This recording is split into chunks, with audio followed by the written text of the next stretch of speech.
오늘 함께 나눌 하나님 말씀은 고린도후서 12장 7절에서 10절의 말씀입니다. 고린도후서 12장 7절에서 10절의 말씀, 우리 이 시간에 한 목소리로 같이 읽도록 하겠습니다. 함께 읽겠습니다. 여러 계시를 받은 것이 지극히 크므로 너무 자만하지 않게 하시려고 내 육체의 가시 곧 사탄의 사자를 주셨으니 이는 나를 쳐서 너무 자만하지 않게 하려 하심이라. 이것이 내게서 떠나가게 하기 위하여 내가 3번 주께 간구하였더니 나에게 이르시기를 내 은혜가 내게 족하도다. 이는 내 능력이 약한 데서 온전하여짐이라 하신지라. 그러므로 도리어 크게 기뻐함으로 나의 여러 약한 것들에 대하여 자랑하리니 이는 그리스도의 능력이 내게 머물게 하려 함이라. 그러므로 내가 그리스도를 위하여 약한 것들과 능욕과 궁핍과 박해와 곤고를 기뻐하노니 이는 내가 약한 그때의 강함이라. 아멘. 할렐루야. 여러분 잘 지내셨습니까? 네, 우리 이 시간에 오늘 찬양 너무 은혜로웠습니다. 우리 너무 항상 수고해 주시는 씨프사에게들 감사드리고요. 우리 이 시간에 서로에게 이렇게 인사했으면 좋겠습니다. 약한 그때에 강해집니다. 이렇게 인사해 주세요. 자, 우리 함께 인사하겠습니다. 약한 그때에 강해집니다. 네. 자, 여러분 한 가지 질문 드릴게요. 하나님이 좋으신 분이십니까? 다시 여쭤보겠습니다. 그렇게 생각 안 하시는 분은 그렇게 안 대답하셔도 돼요. 하나님이 좋으신 분이 맞습니까? 네. 그러면 여쭤보겠습니다. 그러면 우리가 연약한 자리에서 아파하고 힘들어하고 있을 그때 하나님이 우리를 그냥 내버려 두실까요? 아니면 우리의 연약함을 사라지게 만드실까요? 네, 1번 내버려 두신다. 2번 사라지게 하신다. 자, 손가락으로 한번 표현해 주시죠. 1번도 있다는 사실이 좀 놀랍습니다만 맞습니다. 여러분의 의견이 다 맞고요. 네. 자, 우리는 그렇게 믿습니다. 하나님은 좋으신 분이시기에 우리가 연약함의 자리에 있을 때 우리의 연약함을 반드시 해결해 주실 것이다. 그렇게 믿습니다. 맞습니까? 네. 그런데요. 정말 그렇습니까? 우리는 그렇게 믿고 있지만 우리가 믿음 생활하고 신앙 생활할 때 보면 정말 하나님이 나의 모든 연약함을 해소하시고 내가 하나님 앞에 아프다, 힘들다 기도할 때 하나님이 언제나 그것을 다 해결해 주시던가요?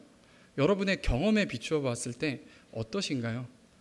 아마 100% 그렇습니다 라고 믿음으로 고백하시는 분들도 있겠지만 어떤 분은 사실은 나는 그런 경험을 하지 못했어 라고 대답하실 수도 있을 겁니다. 교회에서 신앙생활을 하다 보면 여러 경로로 또 여러 기회를 통해서 수많은 간증들을 접할 기회가 생깁니다. 여러분 간증하는 거 들어보셨죠? 간증의 내용의 대부분은 어느 정도 비슷합니다. 내가 치료하기 힘들 정도로 위중한 병이 있었는데 하나님께 간절히 간구했더니 깨끗이 나았더라. 의사가 보고도 불가능한 일이 일어났다고 하더라. 하나님께서 나를 치유하셨습니다. 할렐루야. 하나님께 영광 올려드립시다. 이런 간증을 많이 들어보셨을 거예요. 그런데 어느 날부터인가 저는 이런 간증들을 들을 때 어떤 위화감 같은 것이 살짝 들었습니다. 처음에는 이 위화감의 정체를 잘 알지 못했습니다. 그런데 나중에 조금씩 더 신앙이 성장하면서 생각해 보니까 알게 되었습니다. 그 위화감은 간증의 내용은 너무 은혜로운데 그와는 반대로 나의 삶에는 그런 은혜가 없는 것 같기 때문입니다. 이 간증의 내용은 너무나 은혜로운데 사실은 그런 은혜를 체험하지 못한 자들도 그 간증의 자리에 앉아 있다라는 것입니다. 때때로 이러한 고백은 우리가 믿으면 낫습니다. 믿으면 해결됩니다. 쉽게 우리는 믿음으로 고백하지만 때때로 이러한 고백들은 어떤 사람들을 아프게 합니다. 때때로 이러한 고백은 나에게는 상처가 되기도 합니다. 때때로 하나님은 우리의 연약함을 그냥 내버려 두시기도 하기 때문입니다. 나의 연약한 부분, 나의 그 아픈 부분 하나님께 고쳐달라고 간구하고 기도하지만 어떤 때는 하나님이 전혀 듣지 않으시는 것 같고 나의 생활은 전혀 달라지지 아니하고 나의 아픔이 전혀 해소되지 않습니다. 그럴 때 하나님께서 우리에게 원하시는 것은 무엇일까요? 오늘 바울의 이야기를 통해서 연약함 가운데 우리를 하나님께서 내버려 두실 때 우리에게 무엇을 원하시는지 그 질문에 대한 답을 함께 얻어가는 시간이 되시기를 기도합니다. 오늘 본문에도요, 정말 이 연약함으로 간곡히 기도했지만 하나님께서 그 연약함 속에 그냥 내버려 두신 사람이 있습니다. 이 사람의 이름은 바울입니다. 다메섹에서 예수님을 만나고, 이제 여러분 너무 많이 들으셨죠? 다메섹에서 예수님을 만나고 핍박자에서 이제 전도자가 되어서 온 세상에 복음을 전하는 바울이지만 그에게는 정말 불편한 것이 하나 있었습니다. 바로 그의 육체에, 오늘 읽은 말씀처럼 그의 육체에 가시가 있다라는 것입니다. 여러분, 육체에 가시라는 게 뭘까요? 뭐 생선도 아니고 육체에 가시가 어떻게 있겠습니까? 이 가시의 정체가 뭘까요? 어떤 사람들은 이렇게 해석을 합니다. 정말 문자 그대로 바울의 몸에 어떤 질병이 있을 것이다 이야기합니다. 특히 바울이 정말 괴로워하는 걸 봐서는 아마 간질이나 발작 같은 정말 일상생활을 하기 힘들 정도의 고통이 뭔가 있었던 것 같다라고 이야기하고요. 또 어떤 사람들은 바울이 예전에 커다란 빛을 마주하고 눈이 한번 먼 적이 있잖아요. 그때 후유증이 남아서 안질이 있을 것이다, 눈에 질병이 아직 남아있을 것이다, 이렇게 이야기하기도 합니다. 또 어떤 성경학자들은요, 그것이 그냥 육체의 진짜 질병을 말하는 것이 아니라 영적인 어떤 질병을 말하는 것이다 이야기하기도 합니다. 예를 들면 바울이 예수를 만나기 전에 예수 그리스도를 믿는 자들을 잡아 죽이지 않았습니까? 그 죄책감이 끝까지 바울을 따라다니면서 못 살게 하고 괴롭히게 한다라는 의견도 있고요. 또 바울을 따라다니면서 핍박하고 복음 전파를 방해하던 그 유대인들의 방해를 가시라고 이야기한다, 뭐 등등 여러 가지 이야기, 의견들이 있습니다. 사실 이 바울이 말하고 있는 가시, 바울이 지금 해소하고 싶어하는 그 연약함이 무엇인지 오늘날 우리로서는 정확히 알 길이 전혀 없습니다. 하지만 분명히 우리가 말씀에서 알 수 있는 것은 무엇이냐면 바울이 너무나 많이 이 연약함 속에서 괴로워했다는 것입니다. 바울은 이 육체의 가시를 사탄의 사자라고 표현합니다. 과격하지요. 사탄의 사자. 지금 복음을 전하는 것을 정면으로 방해하고 괴롭히기 위해서 사탄이 보낸 사자라고 자기의 연약함을 표현하기도 합니다. 정말 이것만 없다면, 나의 이 연약한 부분, 이 가시만 없다면 하나님 정말 더 수월하게 복음을 전할 텐데요. 정말 하나님을 전하는 일에 있어서 거리낌이 없이 나는 더 효율적으로, 더 정말 잘 전할 수 있을 텐데요. 바울은 그렇게 안타까워합니다. 그래서 예수의 이름을 전하는데 치명적인 걸림돌이 되는 이 연약함을 두고 바울은 하나님 앞에 기도합니다. 한 번, 두 번 기도한 것이 아니라 3번이나 기도합니다. 바울은 이것을 해결해 달라고 간절히 3번이나 기도를 하지만 하나님께서는요, 들어주지 않으십니다. 왜일까요? 하나님의 일을 하고 있는 사람 아닙니까? 자신의 유익을 위해서 고쳐달라는 것도 아닙니다. 내가 그저 행복하기 위해서 고쳐달라는 것도 아닙니다. 하나님의 일을 하고 싶어서, 더 잘하고 싶어서 내 몸속에 있는 이 가시, 나의 연약함을 주님 치료해달라고 3번이나 간구하는데도 하나님은 연약함 속에 바울을 그냥 내버려 두십니다. 하나님은 그 기도를 들어주지 않고 연약함 속에 내버려 두십니다. 저도 사역을 하면서 큰 약점이 있는데요. 물론 약점 많습니다만 그 중에 하나는 목이 굉장히 약하다는 것입니다. 한 번은 제가 청소년 수련회에서 3일 동안 찬양 인도를 맡은 적이 있었습니다. 제가 3일 내내 찬양 인도를 저녁 집회를 다 해야 됐기 때문에 진짜 간절한 마음으로 이 예배를 준비했습니다. 제 사비를 들여서 연습실을 마련하고 멤버들을 모집해서 한 2달간을 연습을 했던 거예요. 2달간 5번 정도 모여서 이 예배를, 찬양을 연습을 했고요. 그렇게 정말 뜨거운 마음으로 저희 예배를 준비했습니다. 첫째 날 저녁 집회 때 찬양을 정말 목 놓아 불렀어요. 다 같이 뜨겁게 막 뛰면서 찬양하고 했습니다. 목사님 말씀이 끝나고 기도의 시간에 저도 너무나 감동을 받아서 정말 큰 목소리로 기도했습니다. 하나님 막 기도하고 나니까 기도 시간이 끝나고 난 뒤에 제 목이 완전히 가버리고 말았습니다. 너무 당황했습니다. 이 찬양 인도를 해야 되는데 목소리가 나오지 않는다. 저에겐 너무 어려운 일이었기 때문에 그날 밤에 계속해서 기도했습니다. 하나님, 내일은 목소리가 꼭 나오게 해주세요. 근데 그 다음 날요, 아예 목소리가 나오지 않아서 찬양의 자리에 서지도 못했습니다. 그래서 급하게, 이 십부사 여러분들 잘 아실 거예요. 이게 얼마나 대형 사고인지. 갑자기 찬양 인도자를 구해야 되는 거예요. 갑자기 다른 전도사님이 자기가 익숙하지도 않은 콘티를 막 붙들고 찬양 인도를 하는 초유의 사태가 벌어난 적이 있었습니다. 제가 이 일을 겪으면서 얼마나 속상했는지 모릅니다. 그냥 단지 제가 못 썼다는 이유가 아니고요, 정말 이들과 함께 숨쉬고 싶고 찬양하고 싶고 예배하고 싶고 뜨겁게 기도하고 싶은데 목소리가 나오지 않는다는 것, 하나님 앞에 고쳐달라고 기도했는데도 고쳐지지 않는다는 것, 그것이 너무나 속상했습니다.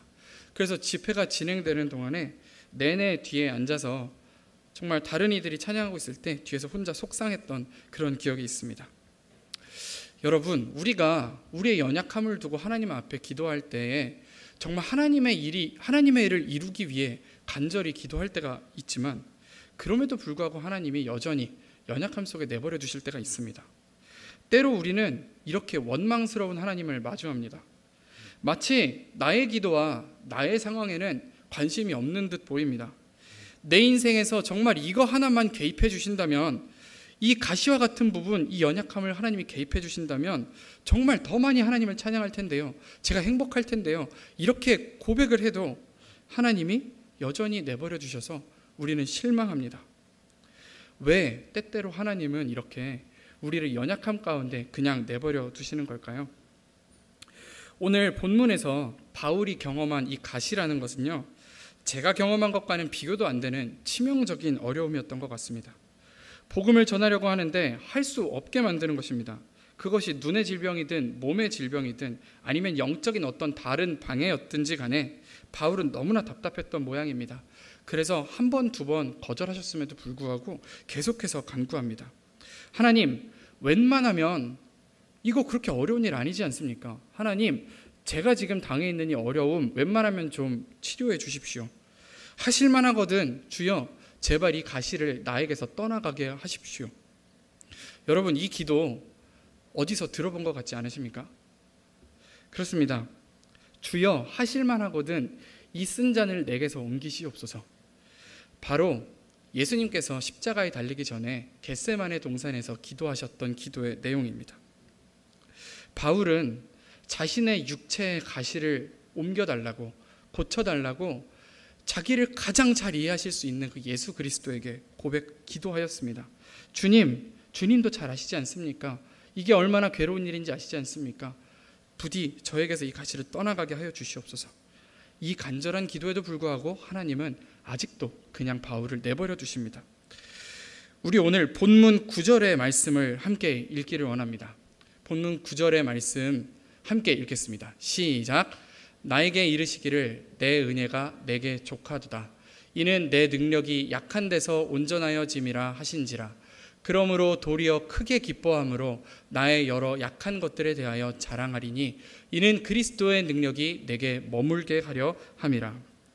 네, 우리 방금 읽은 것처럼 이 속상해하는 바울에게 하나님이, 예수님께서 하시는 말씀은 굉장히 의외입니다. 내 은혜가 너에게 족하도다. 아니, 지금 이거 치유해달라고 말씀드렸는데 주님이 하시는 말씀은 이거예요. 지금 네가 받은 은혜가 충분하다. 그 연약함 그대로 있어도 충분하다. 이렇게 말씀하시는 겁니다. 그러니 무슨 말입니까? 지금 네가 겪고 있는 그 연약함 빼내주지 않겠다는 것입니다. 계속해서 그곳에 내버려 두시겠다는 말씀입니다. 아니, 바울이 자기의 만족과 유익을 구하는 것도 아니고 하나님의 나라를 구하기 위해 이렇게 하는데도 여전히 하나님은 그것을 그대로 내버려 두시겠다 말씀하시는 것입니다. 그런데 오늘 정말 의외인 것은 이 말씀을 듣고 난 바울의 대답이 너무나 감사했다는 것입니다. 도리어 크게 기뻐하고 나의 약한 것에 내버려 두는 것에 대하여 자랑했다는 것입니다. 왜 그렇습니까, 여러분? 약한 가운데 우리를 내버려 두는 것이 어떻게 은혜가 되고 어떻게 우리에게 자랑이 될 수 있겠습니까? 제가 얼마 전 유튜브에서 오케스트라 영상을 하나 보았는데요. 대부분 여러분 오케스트라 영상을 보면 지휘자가 앞에 딱 나와서 신호를 주면서 이렇게 딱 지휘에 따라 오케스트라가 시작하지 않습니까? 그런데 그 영상은 좀 특이했습니다. 지휘자가 없었어요. 지휘자가 없고 그냥 다른 멤버들만 있었습니다. 지휘자 없이 갑자기 연주가 시작되더니 퍼스트 바이올린이 지휘자의 자리에 그냥 올라가서 자기가 막 연주를 합니다. 근데 심지어 호흡을 맞출 생각이 전혀 없는 게 오케스트라를 쳐다보지도 않습니다. 그렇게 연주가 시작되는데요. 얼마 못 가서 오케스트라 연주가 완전히 꼬여버리기 시작합니다. 스트링을 맡은 단원들은 어느새 자기들끼리 얼굴을 맞대고 웃으면서 촬영 카메라 막 쳐다보기에 바쁘고, 팀파니 연주하시는 분은 자기가 들어오고 싶은 박자에 그냥 막 들어옵니다. 거의 드럼이에요. 그리고 점점 연주는 가관이 됩니다. 뒤늦게 들어온 이 퍼커션 하시는 분은 그냥 오케스트라 의자를 막 비집고 들어오면서 회방을 놓습니다. 이제 연주가 거의 절정에 다다르니까 스트링과 브라스가 막 싸웁니다. 자기가 더 큰 소리 내겠다고 싸움입니다. 엉망입니다. 이 사람들의 연주 능력도 엉망이고 이 사람들의 연주 태도도 엉망입니다. 완전히 엉망인 그 모습이지만, 사실 이쯤 되면 관객들이 야유하고 이 연주를 멈출 법도 합니다만 그렇지 않습니다. 이 오케스트라 연주가 조금 더 진행되자 지휘자가 등장합니다. 그리고는 단위에 딱 올라서서 이제 장례를 정리하면서 모든 악기가 딱 한 음을 연주합니다. 제가 음을 못 내겠는데요. 라 음이거든요. 라, 대충 이 음이라고 하시고, 라, 이 음을 모든 오케스트라가 같이 냅니다. 다른 음 안 내고 오직 이 음 하나만을 딱 연주하는데 조금씩 시간이 흐르니까 소리가 맞아들기 시작하면서 지금까지 앞에서 선보였던 그 수많은 연주보다도 훨씬 더 감동적이고 아름다운 음악이 들려지고 있었습니다. 다른 음 내지 않았습니다. 오직 단 한 가지 라 음만 낸 것입니다. 왜 이렇게 요상한 연주를 하는 무대를 올렸을까요? 그것은, 그 힌트는 마지막으로 연주한 이 라라는 음에 있습니다. 사실 이 음은요, 마지막에 보통 내는 음이 아닙니다. 다 같이 오케스트라가 이 라 음을 내는 것은 보통 연주가 시작하기 전에 다 같이 자신의 악기를 조율할 때 내는 소리입니다. 그러니까 지휘자의 부재로 아무런 조율도 없이 시작한 오케스트라이기 때문에 그 연주 과정에서 엉망으로 연주를 해왔던 것입니다. 마지막에 지휘자가 등장했을 때에야, 그제서야 드디어 오케스트라는 조율이 되었고 단 한 음을 연주할 뿐이지만 그 어떤 곡보다도 아름다운 감동을 주게 되었던 것입니다. 제가 이렇게 오케스트라 이야기를 길게 한 것은요, 오늘 우리들의 모습이 이 오케스트라의 악기들과 같기 때문입니다. 어떤 악기는 그냥 실력이 안 됩니다. 어떤 악기는 이상한 음을 냅니다. 어떤 악기는 이상한 박자로 연주하고 어떤 악기는 연주하는 태도가 엉망입니다. 이런 기괴한 불협화음이 날 때 여러분 한번 생각해 보십시오. 가장 쉽게 이 불협화음을 없앨 수 있는 방법은 뭡니까? 10부사가 막 이렇게 우리 연습하는데, 찬양하는데 갑자기 막 튜닝이 틀어지면서 이상한 소리가 날 때 방송실 어떻게 할까요? 그 기타의 소리를 확 내려버릴 겁니다. 불협화음을 없앨 때 가장 좋은 방법은 그 악기를 그냥 없애는 겁니다. 그런데 제가 본 이 영상에서 이 지휘자는 그렇게 해결하지 않습니다. 연주자를 내보내거나 그 연주의 소리를 줄여버리는 것이 아니라 작곡가가 본래 의도했던 소리를 낼 수 있도록 한 음으로 조율하는 것입니다. 만약에 소리를 내려버린다면 작곡가가 본래 의도했던 그 아름다운 악기 하나하나만의 아름다운 특유의 음색들을 우리가 들을 수 없겠지요. 지휘자는 이 상황을 다른 방법으로 해결합니다. 이상한 연주자들의 소리를 내려버리는 게 아니라 그런 대신 모두가 같은 음을 연주할 수 있도록 조율합니다. 그때에 모두가 같은 음을 연주하지만 팀파니는 팀파니대로, 스트링은 스트링대로, 금관악기는 금관악기대로 각자의 개성이 하나로 조화롭게 어우러져 아름다운 연주가 됩니다. 하나님께서 우리의 연약한 부분을 그냥 내버려 두시는 것은 이와 바로 이 오케스트라와 같습니다. 이상하다고 소리를 내려버리는 것이 아니라 같은 음으로 조율함으로써 음악이 되었던 것처럼, 하나님은 우리가 연약한 곳에 머물러 있을 때에 하나님께 그 약한 것을 가지고 조율되기를 원하십니다. 우리는 우리의 그 연약한 것이 없어져야만 비로소 찬양할 수 있고, 우리의 연약한 것이 없어져야지만 비로소 예배드릴 수 있다고 생각하지만, 우리의 지휘자이신 하나님은 그 연약함이 하나님으로 조율될 때 나오는 그 아름다운 음색을 들으십니다. 우리의 연약함이 하나님의 마음과 함께 조율될 그때에 그곳에 더욱더 아름답고 온전한 음악이 흐릅니다. 그래서 바울은 오늘 그것을 이와 같이 표현하였습니다. 우리 본문 말씀 9절과 10절을 다시 한번 한 목소리로 읽도록 하겠습니다. 함께 읽겠습니다. 시작. 나에게 이르시기를 내 은혜가 내게 족하도다. 이는 내 능력이 약한 데서 온전하여짐이라 하신지라. 그러므로 도리어 크게 기뻐함으로 나의 여러 약한 것들에 대하여 자랑하리니 이는 그리스도의 능력이 내게 머물게 하려 함이라. 그러므로 내가 그리스도를 위하여 약한 것들과 능력과 궁핍과 박해와 곤고를 기뻐하노니 이는 내가 약한 그때에 강함이라. 아멘. 바울은 자신의 연약함을 내버려 두시는 하나님을 보며 도리어 크게 기뻐합니다.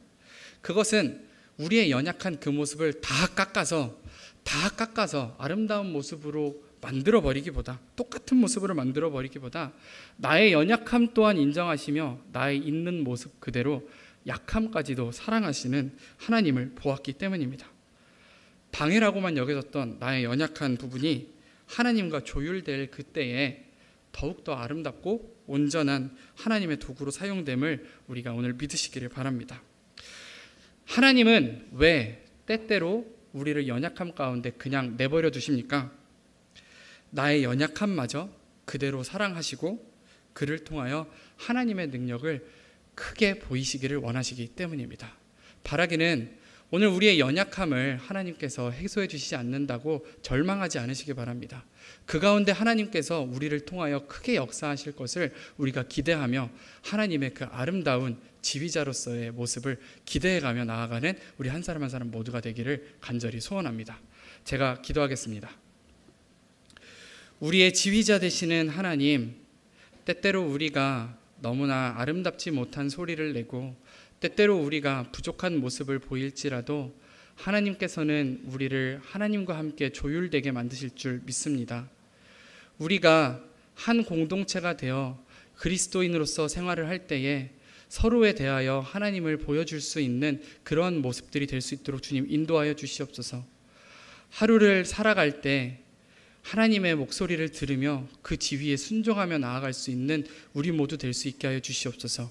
연약한 자리에 크게 역사하시는 하나님의 능력을 바라보며 기대하며 나아가는 우리 모두 되게 하여 주시옵소서. 예수 그리스도의 이름으로 기도드립니다. 아멘.